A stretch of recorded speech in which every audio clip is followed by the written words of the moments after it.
evening and welcome to the No Montana Lecture for October 10th, 2007.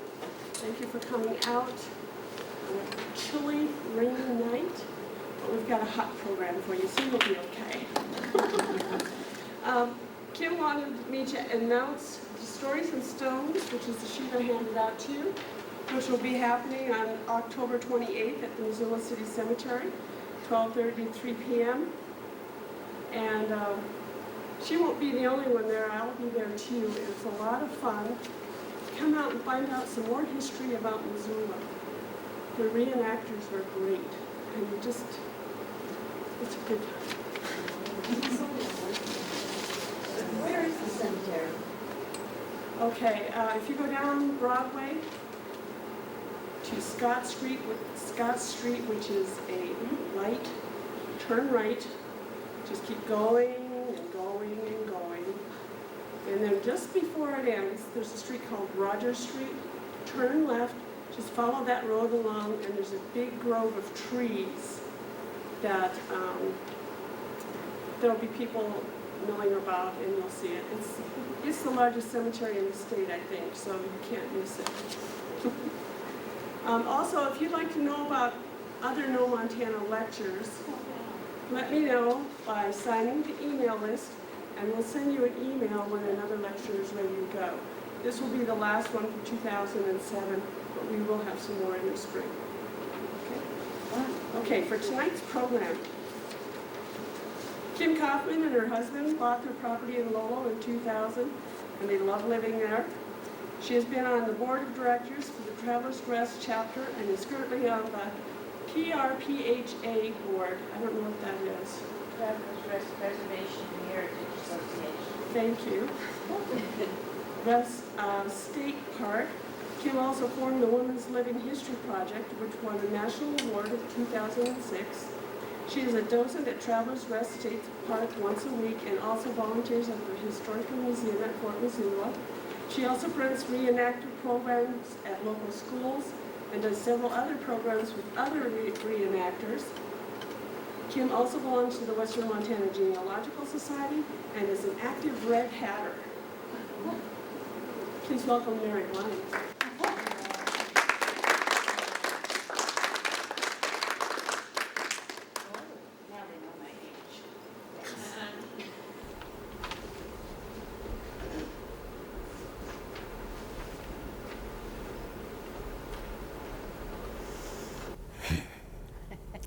I am Mary Gleim, G-L-E-I-M.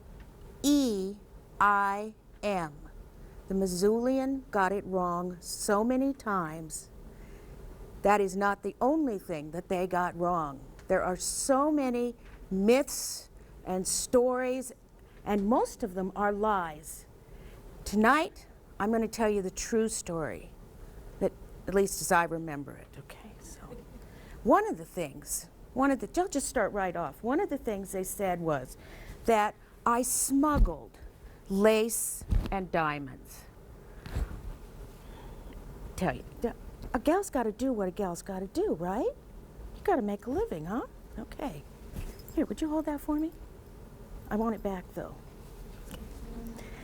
I was born in Ireland in 1845. At the height of the potato famine. So tonight is going to be audience participation. Get your mind out of the gutter, not in the way you think. So you're all going to go, oh, poor Mary. Oh, poor Mary. The height of the potato famine. So my family left Ireland and moved to England. And 10, 12, 13 years later, perhaps, I discovered that there was something I was really good at.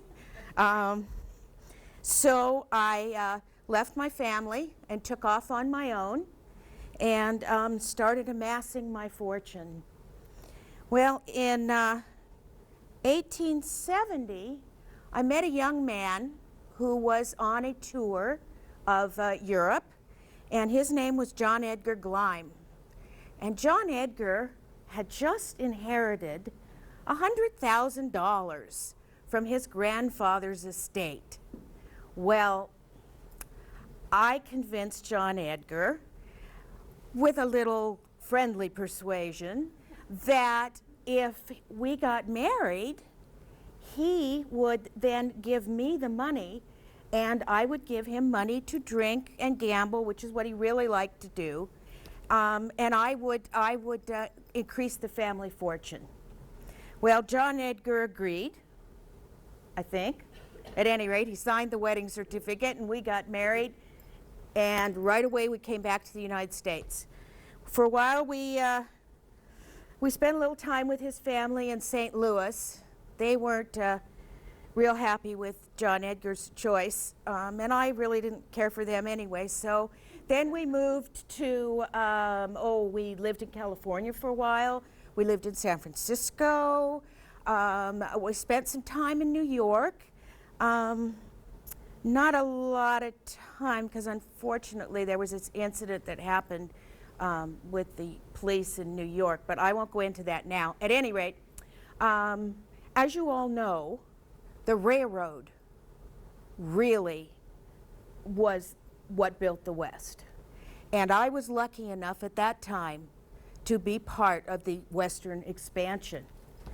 The railroad, of course, came out very soon, followed by the working women, saloon keepers, storekeepers, shopkeepers. Well, if you know anything about early towns, as I'm sure you do since you all live here in Montana, you know that they were built very quickly, and most of them were built out of wood when they got substantial enough to start building. Wooden buildings, wooden sidewalks. Well, the best customers of my establishments were the railroad workers to start with. And what they would do is they would come into town after payday, and in order to find them, just in case there was an emergency on the railroad or something like that, they started bringing their lanterns into town with them. And they would leave their lanterns on the sidewalk in front of the establishment that they were frequenting, whether it was a brothel or a saloon. Well, you can imagine that after a while, people began to realize that it probably wasn't a real good idea to leave a lit lantern on a wooden sidewalk. I mean, what would happen if you burnt down the building and you were in there with your pants down? Okay? Not a good idea. So the saloon owners and the brothel owners started putting little hooks outside of their establishments so the lanterns could be hung. More audience participation, thus the red light districts. Exactly. Very good. I'm impressed with you guys.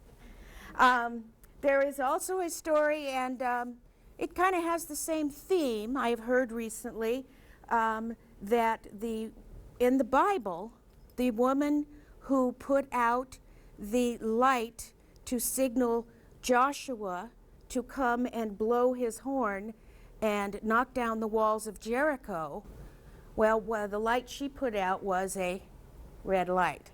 So it could go back that far. You're looking at me very surprised. I was a good Irish Catholic girl.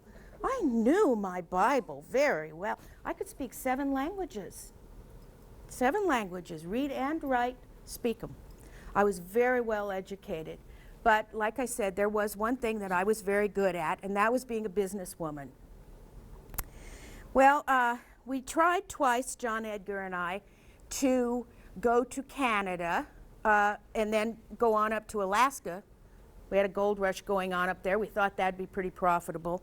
But they wouldn't let us across the border. That's that thing that has to do with New York again. Anyway, we'd come back and forth on the train quite a bit. And one day, I got off in Missoula, Montana. And I looked around and thought, this is a pretty nice little town. railroad right here, logging going on, mining. I think I could do some business here.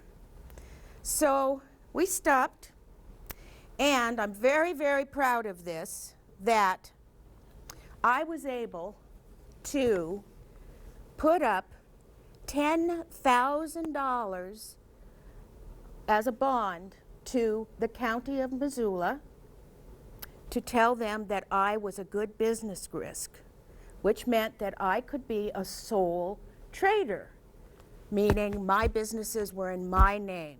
John Edgar thought that was fine because, like I said, he just liked to drink and gamble anyway. But I feel as if I really started something for women, because not that many women in those days owned their own businesses. You know, I mean, I'm sure that you and I do different businesses, but I was kind of a forerunner for you, I think. So you're welcome. So I will pass this around and you can take a look at it. You might notice that it does say what my type of business in said Missoula County is, general merchandise. So I started general merchandising in Missoula. This is actually a picture of downtown Missoula, and you can come up and look at it after. It's in the early 1890s, and as far as we know, it is the only picture that exists of the curve around Front Street. You will see plenty of pictures that stop right here, but this is the only one that shows my buildings. Oh, where's my friend Jean? Oh, there you are. Here, the Shamrock Saloon's right there, honey, okay? That's the one I gave you the little coin for. There we go. Right there, Shamrock Saloon, right there. So, I got here to Missoula. I put up the $10,000, and I took out an ad in what was then called the Missoula Gazette. Mrs. M. Gleim begs to inform the public that she has just returned from Chicago with 2 carloads of the newest and latest styles in furniture. Having more than she requires for her own new lodging houses, she will sell bedroom sets and lounges, spring mattresses, wool mattresses, bureaus, etc. at cost price. Don't forget to call at the big new red house on Main Street. No reasonable offer will be refused. Wire spring mattresses start from $350 upwards. Now, I was selling furniture. That's what started my great fortune. I was able to take off, and what I ended up doing was I invested in real estate. I bought, at one time I had 7 buildings that I either bought or built myself on Front Street. 2 of them still exist on Front Street. You can go down there. The board that's on there will tell you more lies about me, but after tonight, if you go down and look, you'll be able to tell anybody the truth. So we were off and running in Missoula. We loved it here. There was just a lot going on. And it was a fine, fine place to have a business, or 2 or 3. I was a businesswoman. I did manage the real estate. I did not test or use the spring mattresses myself. I was a little over that.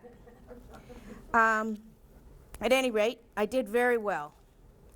Now, my one main problem was that I had a bad temper, and I just could not abide stupid people. If I saw somebody coming down the sidewalk that looked like they were stupid, I'd just as soon push them off the sidewalk than talk to them. I just had a lot of trouble with stupid people, and there were some stupid people in Missoula at that time, so I was constantly getting taken into court. This person was suing me, that person was suing me. Oh, I'd attacked that person with the whip of my buggy and wrapped it around his neck and dragged him down the street. do I look like the kind of lady that would drag somebody down the street with a bullwhip around their neck? Well, Judge Woody, my nemesis, well, he believed the other guy, and I was fined, and so there were quite a few incidents which you can still read about in that yellow journalism paper, the Missoulian, that just loved to put me on the front page. Oh, here, I have one. Listen to this one. Women have fight. Women have fight. Mother Gleim, they called me Mother Gleim, is determined that the city officials shall not starve to death this winter, and today plunked up another 100 silver scads for fighting last night on the public streets. She attacked Big French Bertha, but found her match in the Adiposian blonde, who lost no time in wiping the earth with the old bruiser, who heretofore has a full sway among the bedecked and bedizened damsels of Missoula's midway. Now, is that, what, could you even tell what they were saying? Number one, it was a lie. She didn't whip me. I kicked her butt, okay? All right? Anyway, that's how the Missoulian treated me. Now, oh dear. So I did have an arrogant disregard for the law. I felt as if it didn't really apply to me. Oh, I don't know. Audience participation. Do you think I should tell you the story about the priests or not? No, you don't want to hear. No, you do? All right. Well, the McCormick's child, McCormick Park, those fine, upstanding citizens, of whom Kate McCormick, I rented property from her on Front Street. So don't let the McCormicks ever tell you they were just so lily white. She had a child that died. And again, I told you I was a good Catholic. I noticed that in the house there were not candles. There's supposed to be morning candles. And so I went over to the rectory to talk to the two priests. One was Italian and one was English. And I asked them why they didn't have morning candles out for the child, because I was afraid the child's soul was not going to go to heaven. Well, the priests acted like they didn't understand what I was saying, and I just got very upset about it, and I didn't understand. I mean, one of the priests was Italian, and the other was English, but they were priests, Roman Catholic priests. Now, don't you think they would have spoken conversational Latin? I spoke conversational Latin. I asked them in Latin, where were the candles for the McCormick child? Well, they just didn't know what to make of me, and I just got so upset. And I just kept pacing and pacing, and it was getting worse and worse, and I tell you, I was so upset about it. And then I started to sway, and then I got very faint, and I fainted right there next to the priest. Well, do you know what he did? He had me arrested for assault and battery because he said I ripped his robe when I came down. So Woody hauled me off to jail.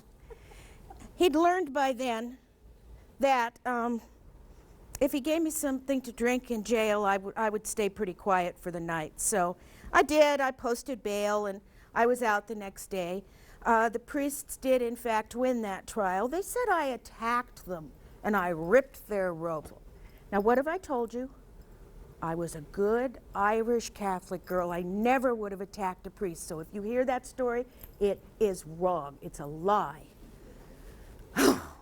Still infuriates me. And I don't think that poor child ever got the candles.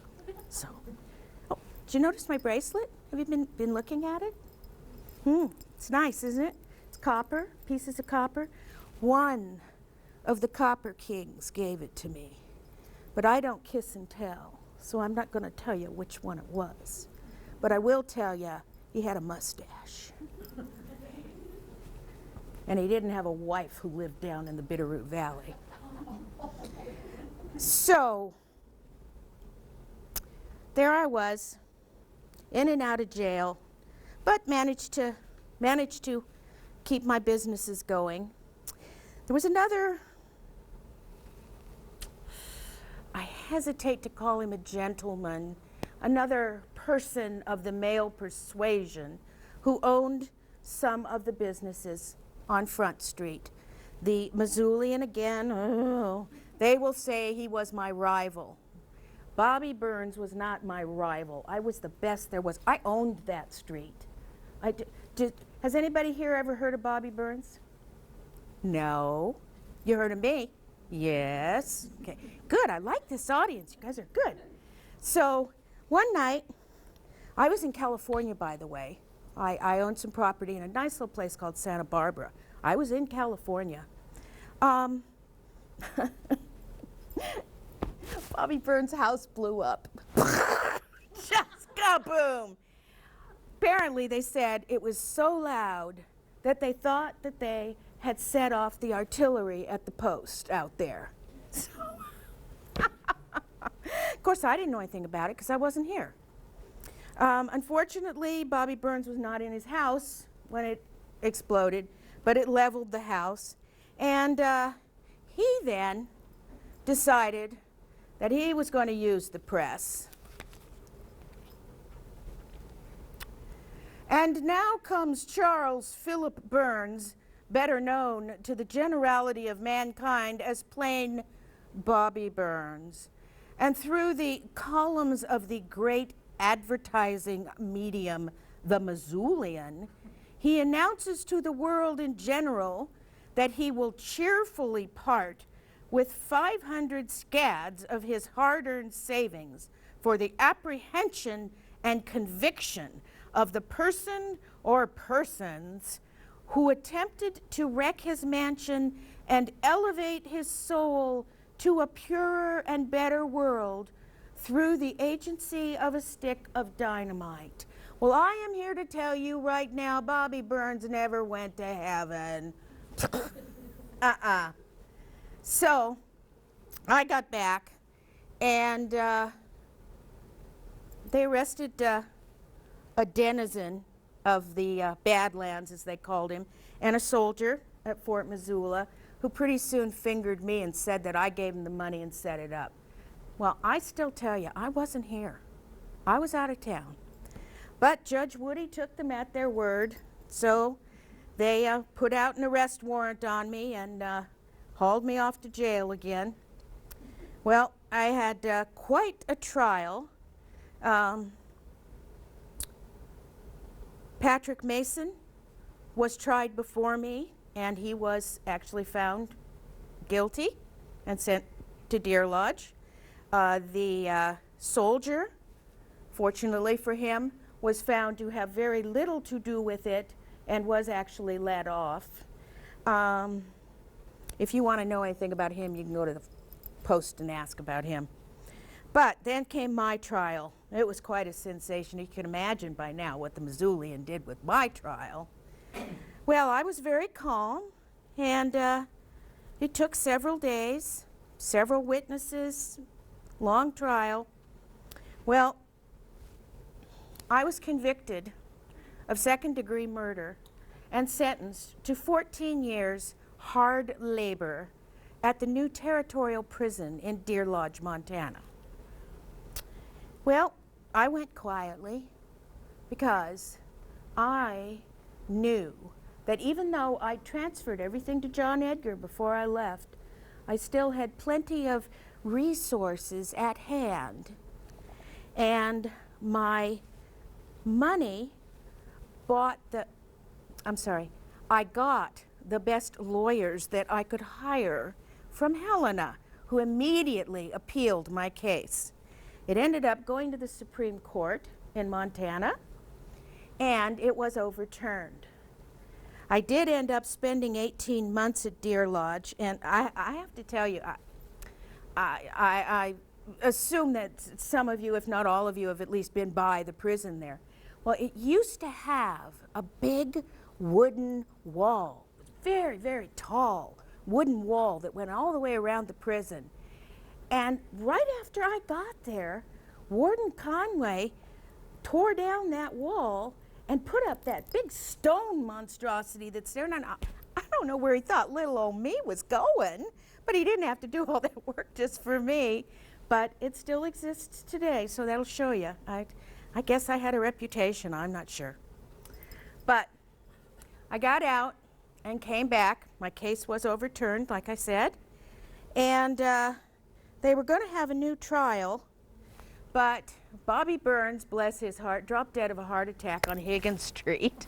And anybody else who might have testified against me skedaddled right out of town. So there was nobody to testify against me anymore. So Judge Woody had to drop it, and I walked. Because, of course, I didn't do it. I didn't have anything to do with it. But I do want to warn you, if you have a trial coming up in front of anybody at Missoula County, you watch your jury really carefully. Because the reason my case was overturned was because one of the jurors was not a citizen. And when they swore him in for the jury, he said, "Oh, I'm not a United States citizen." So they passed some papers over to him, signed him up, swore him, and put him on the jury. Well, that's a little illegal. And two of the jurors themselves were convicted felons. So just kind of keep an eye on your jury if you go to court here.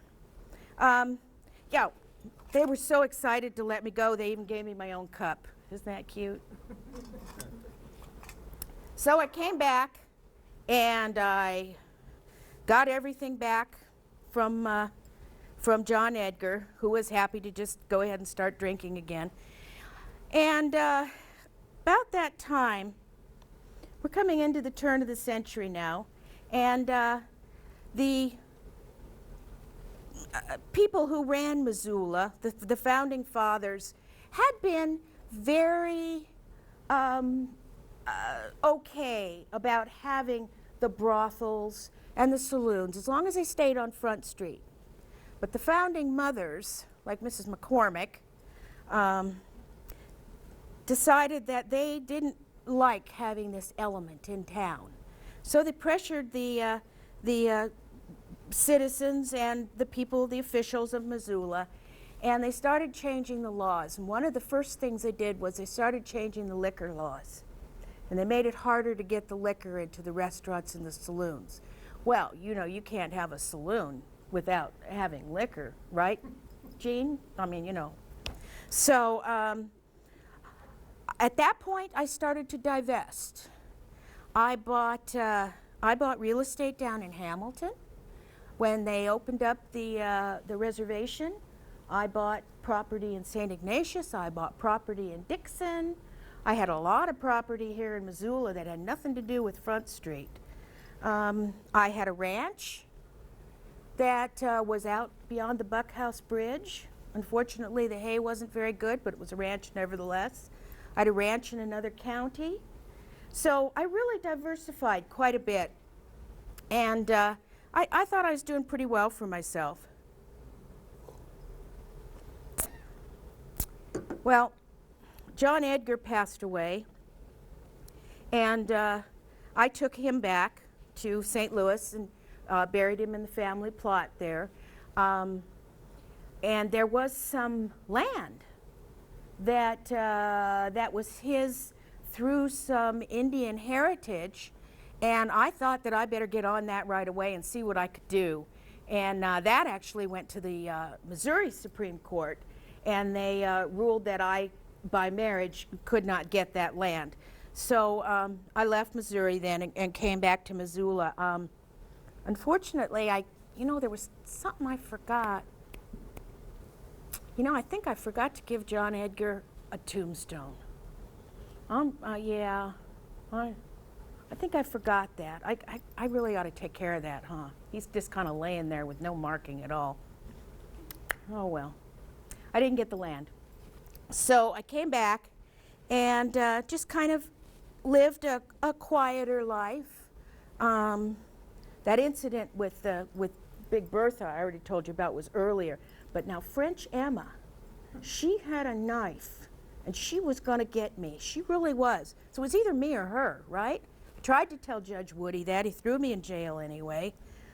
she said, oh, you should, oh, I don't have it with me, but you can look it up. The Missoulian described her face as a work of art with all the colors from my slugging her and hitting her. Well, I didn't say anything about what I might have looked like, but anyway, I won that one too. Why are you laughing? You think I wouldn't? And as you can tell, I was also not 5'2" and 300 pounds. I took off a little weight in prison. I thought it was good for me, the prison diet. But I was never 300 pounds. I can guarantee you that. So in 1914, I did die. Influenza or cirrhosis of the liver, whichever you want to believe. I had a lovely, lovely little funeral. And I had a niece and a nephew who were here. Actually, they were in Anaconda, my niece. Again, good. I raised her. I sent her to a convent in Belgium where she learned to speak about 8 languages. And then I brought her out here to kind of help me with my business.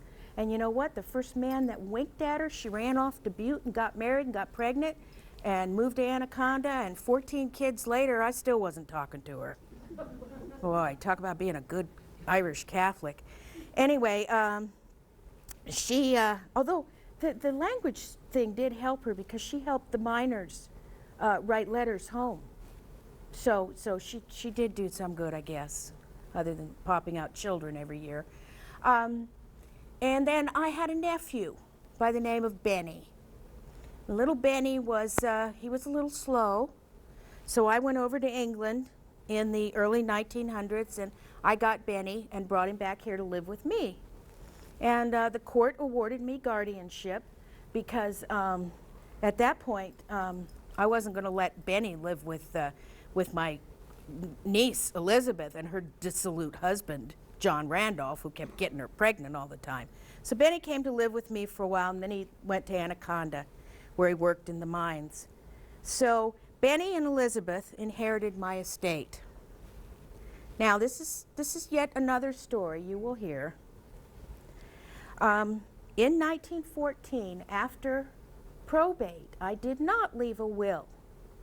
My estate was probated. You don't think I was going to be stupid enough to write everything down where somebody could find it, since people were suing me all the time. A year later, my estate totaled out at $148,000 in 1914. Now, that would be a couple $1 million. So please give me a hand for being a good businesswoman. Thank you very much. So, Benny and Elizabeth gave me a lovely funeral. And if you've been out to the Missoula City Cemetery, you've seen my tombstone. And if you haven't, you'll have a chance later this month. And I'll pass these pictures around. My tombstone is one of the biggest in the cemetery. They actually spent, 1914 money, they spent $750 to buy my tombstone. It's really big, it's really wide, and it's really big this way. And it is one of the biggest in the cemetery. Now, the other myth about me is that in my will, I said that my tombstone should be set facing the railroad tracks so that my favorite customers, the railroaders, could wave at me as they go by. Now, it is true, the tombstone is sitting the opposite direction than everybody else in that section, practically everybody else in the whole cemetery. However, the true story is that it was just too damn big to set the proper way. It's just too big. So they had to set it sideways. However, if you're driving on Rogers Street and you happen to drive by and you see the name Gleim up there, Mary, go ahead and wave. It's okay. I'll be really glad for the business. Thank you.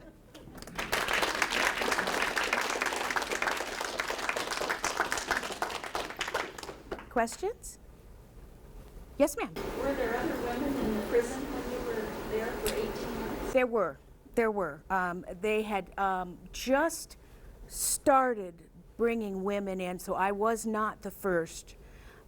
We were housed on the 3rd floor of a building called the Federal Building, which no longer exists, but it had a lovely view. It was 3 stories, and I could look right over that old wall, right out onto the mountains, and it was a lovely view. But I was one of the first, but I was not the first, because otherwise I sure would have told you. What year was that? What year? 1914. You were in prison in 1914? Oh no, I died in 1914. I'm sorry, I thought you were talking about the tombstone. Yeah, what year were you in prison? 1893. 1893? Yes. Don't look so puzzled. Do the math, it works. I'm real good at math. Yes, ma'am. I think you said there were 2 buildings on Front Street that are still there. There are. I was wondering what they were. Gleim 1 and Gleim 2. They are down there. They're, let's see. Well, you can come up and look later, but where the saloon is, right here, is where Caris Park, where you go down to Caris Park. This is the Florence Hotel. This was what was called the Hammond Building, and it burned.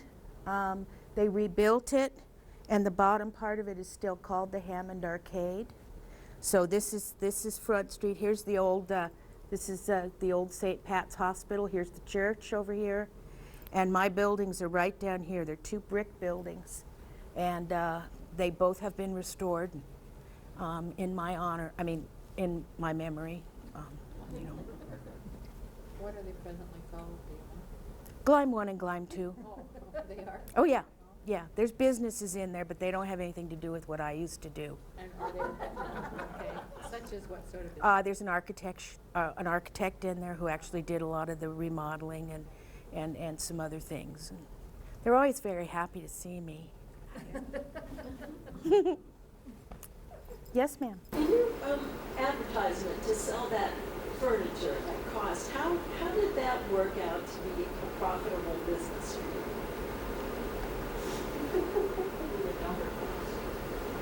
How did running a brothel become profitable? Is that what you're asking me? No. Sorry. I guess I took. Sorry, I'm teasing you. I'm teasing you.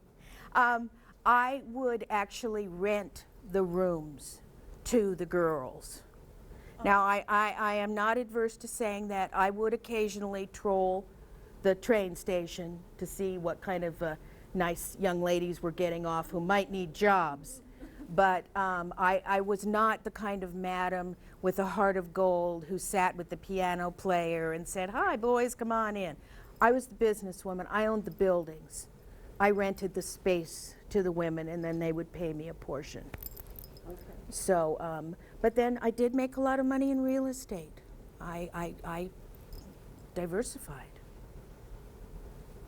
A lot of madams did end up drug addicts, you know, broke, down on their luck, out on the street, whatever you want to call it. And I'm here tonight because I didn't. And I wasn't. And I got the biggest damn tombstone in the cemetery, so there. Yes, sir. Oh, you're still thinking about that prison Did thing. you attend the opening of the Montana Hotel in Anaconda? No, I did not. I was busy. Because, you know, there were, according to the book I was reading, there were some madams from Duke and other places like Oh, yeah. Each town had their own madams. Actually, Chicago, Josie Hensley, I believe, was the big madam down there. Talking about the bracelet too, and Marcus Daly, you know, being the one of the copper bearers. I told you I wouldn't kiss and tell. I didn't say it was Marcus Daly. But what I was saying is he opened up the Montana Hotel. Yes, he did. And yes. he did things in, you know, in a direct way, but then again in a candid way. For instance, there was 185 rooms in the Montana Hotel, and there were 185 people that died at the Alamo, which probably was coincidental that he built it up that way. case or not, but I just wondered if you matriculated down to him. No, I didn't have anything to do with the Alamo. No, or the hotel, right? Or the hotel, I'm sorry. I'm just teasing you. Woody would have gotten you for that one, Mary. Yes, Woody would have got, yeah. What was her maiden name? Well, it depends on what you believe. It could have been Mary Gleason. However, the name on her wedding certificate, which I have, says Winifred Minnie Gleason. So I'm not sure if Winifred Minnie was an alias at the time, or if Mary was in fact an alias. I don't know that. I don't know that, and I should be taking off my hat because I'm talking as Kim right now. Sorry, I don't know. So either Minnie Winifred or Mary is an alias, but I do know that her mother's name was Mary. So Where was the Gleim residence in town? on Front Street. Right on Front Street? Oh yeah, she lived right on Front Street. Yeah, yeah, yeah. If you look at the Missoulian again, in the obituary they'll say that I died in a hovel. I did not die in a hovel. I was downsizing. I just didn't need those big buildings anymore. Yes, ma'am. Madams were in the area when you were, or were you the only one, or were there? Well, there wasn't anybody else that was important. I mean, were there other women that had brothels like you, or were there just? There probably was, but I was the most well-known for my time. I believe I actually probably was the most well-known for Missoula ever in the history of Missoula. Ever. Yes, there were other women who came in and out, but who are they? Are they at the library tonight talking? No. Did they have a big tombstone? No. I like you guys. Audience participation. Thank you. Any other questions? Yes, sir. Tell us about what happened in New York. Oh, no. I will tell you that during my trial, I was asked if my picture was in something called the New York City Police Rogues Gallery. And I did comment that if my picture was in the Rogues Gallery, it was a pretty damn good one, wasn't it? They moved on to another line of questioning. I also understand there's no known pictures so far. Not that we know of. That's correct. That's correct. So if anybody comes up with anything, let me know, okay? Yes, ma'am. You mentioned some of the people who work for the railroad and whatnot. Mm-hmm. But I was wondering, proportionally, were there like a lot of businessmen perhaps that frequented you? That is such a wonderful question. Okay, I'm sorry. Her question was, other than the railroad workers, were there businessmen or other people who frequented my businesses?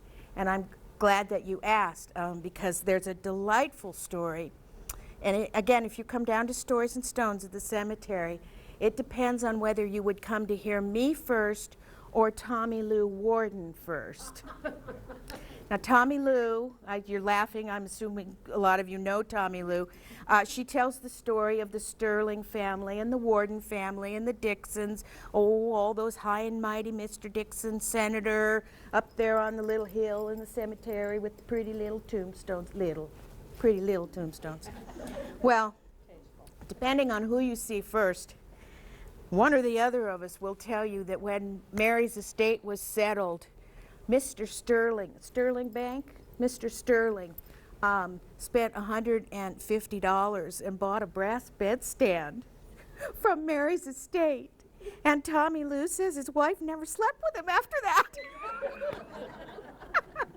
So I believe the answer is yes.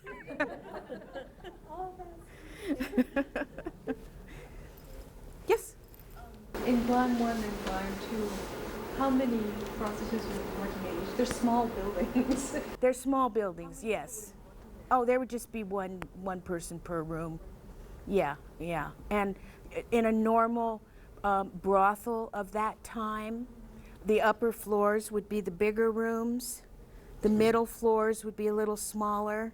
And if you had the unfortunate job of working in the basement, those were called the cribs.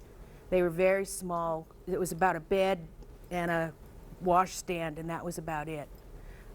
There are still some brothels. There's one in Wallace that you can tour, and there is another one in Butte that's closed right now, but they do open it on special occasions, called the Dumas Brothel, and that's quite extravagant. But these buildings are small, so I think the rooms are probably just, you know, enough. You only had 15 minutes, you know, if you. No other, oh, yes, ma'am. What would be the highest number of rooms you had at one time? Well, wow. I actually can't honestly answer that question because a lot of my buildings, one of my buildings was a Chinese restaurant with rooms upstairs. One of my buildings had a bowling alley in it, in the basement. I rented to a bowling alley. So they were lots of saloons, of course. So it was kind of diverse. They weren't all brothels with rooms. Was there a subterranean Chinese district in that area at about that same time? Yes, there was. Yes. How did that intersect with your? Well, again, one of the myths and rumors is that I helped operate a Chinese underground railroad, and I smuggled in immigrant Chinese from Canada through. Well, now if I told you, then you'd say that I knew about it, wouldn't you? I have read that it came through Thompson Falls and came down. Well, the Yellowhead Highway was built for Chinese. What about in Canada? It's they call it the Yellowhead. It The goes Yellowhead from, Highway. Jasper, past Robson, and west to Yeah. St. George. Some of those, you know, I did have a Chinese restaurant, and I did, you know, I was fair. They wanted a room. They wanted space to have a restaurant. They I had could do that. They had an opium trade there. Did they? Supposedly. You think? Well, allegedly. So was it illegal for Chinese people to come into the United Yes. States? Yep, there were all kinds of immigration acts at that time. Yes. Yes? Have you ever tried to contact some of her descendants to see if there were any personal effects or pictures or anything? Well, I'm going to take this opportunity right now to look at the camera and say, they're talking about you, Gail. This one's for you. Yes. Yes, I do know at least one member of Mary's family fairly well, yes. And she's No, actually, she came to, how are we doing on tape? Are we okay? All right. She actually came to Missoula. Yeah. Five years ago, 6 years ago. And she walked into the office at the cemetery, and she said she wanted to see the Gleim tombstone, that she was a relative. And I guess they just about, they went pretty crazy because nobody knew there were any relatives. And she had been told, she's actually, oh dear, okay, Mary, Elizabeth, her niece, Elizabeth had all those children. Gail's father was one of those children. And she had actually been brought up to know that her Aunt Mary imported lace from Europe. Amongst other things. And that's where the money came from.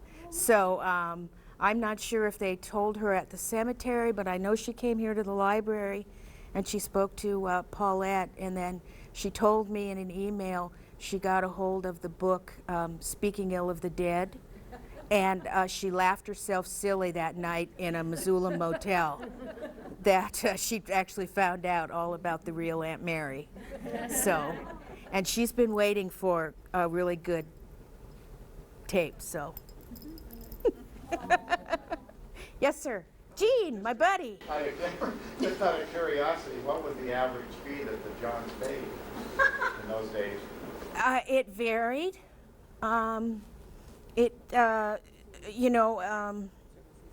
It's services rendered. You got it. You know more about this than I do.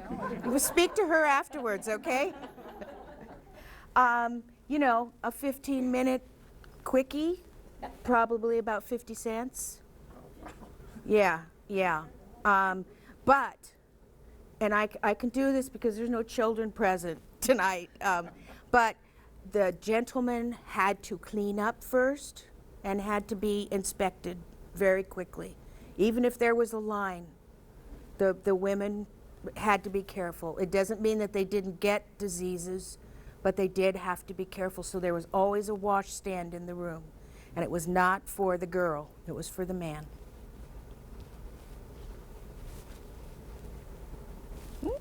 Okay, thank you very much. It's been a good audience, thank you. And you come up and look at anything or